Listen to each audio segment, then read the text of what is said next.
G'day guys, Anthony Ross here. I've got another Mental Toughness Made Simple video for you today. I can't help myself doing these videos with all these incredible matches going on at the Aussie Open.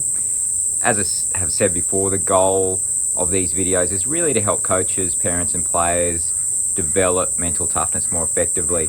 And I want to talk today about a couple of vital lessons that we can take from the incredible Nadal and Kyrgios match last night, one from each player. And the first one with Nadal, what I found most incredible once again about his performance was his really great ability to respond well to choking in the third and fourth set. So in the third set, in the tiebreaker, when he got up, he got tight and then choked. He started playing tentatively, he double faulted. But once again, as I've talked about before, he competed effectively after choking, which many players don't do, and it's an underrated skill, is the ability to respond quickly and recover quickly from choking, get back on the job. It's something he does amazingly well, and he did it again the fourth set. He served for the match at 5-4 in the fourth set and lost serve. Same thing, got tight, played tight, got caught up in the nerves, but then once again recovered and responded well.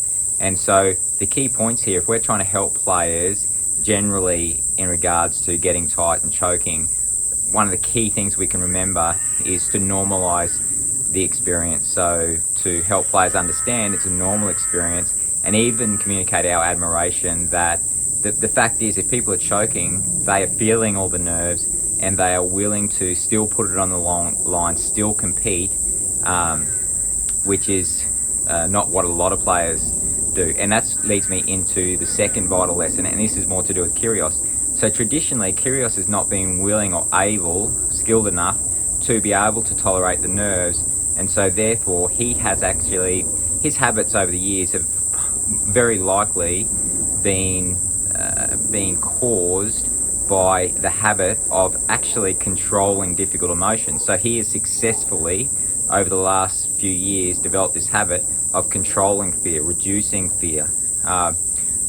the stresses of competing, probably reducing the pain of losing by not trying as hard, by using explosive anger, by not concentrating, by communicating the idea that he is not that competitive and he doesn't care that much.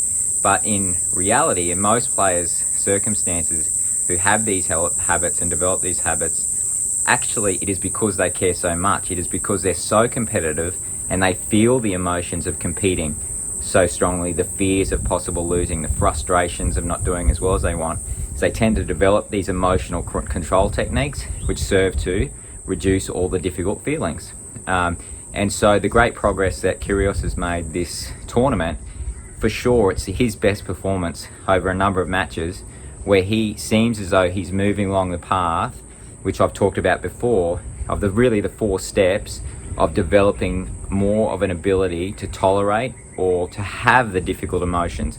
So rather than controlling emotions, he's becoming emotionally fitter and more able to accept the normally occurring emotions that show up in matches. First, through understanding is the first step. So actually understanding that why I tend to give up, why I tend to act really angrily, is based on the fact that I'm not able to tolerate having these difficult emotions. So that's first. The second step is awareness. So it's actually developing awareness of when I start to do these behaviors to control the emotions throughout matches, and have awareness that it's happening, because most of the time players don't even recognize that this is the process that's occurring. The third one, as I've started to talk about, is acceptance or tolerance. Is actually developing our fitness and being more able to have the feelings. And it actually seems where Kyrgios is now at the point, very likely through months and perhaps years of work in going through these first 3 steps, he's actually able to now start to develop behavioural control. And so he's developing choice, and in this tournament he's done a great job, although he's had some stumbles along the way, of starting to be willing to have the stresses and the fear of competition and continue to compete effectively. So it's a really important vital lesson that in fact a lot of the competitive issues that players face, rather than the traditional misconception that it's a lack of emotional control. It's actually that they've developed habits or addictions of controlling difficult emotions successfully at the cost of competing effectively.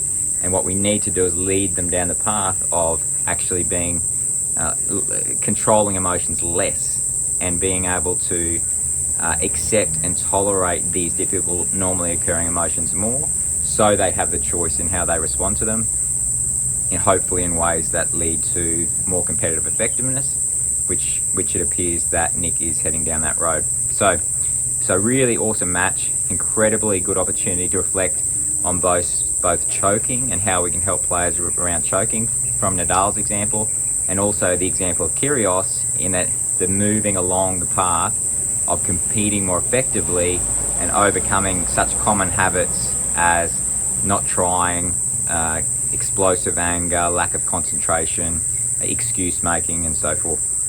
So I hope you find this helpful. Have a great day, and I'll see you next time.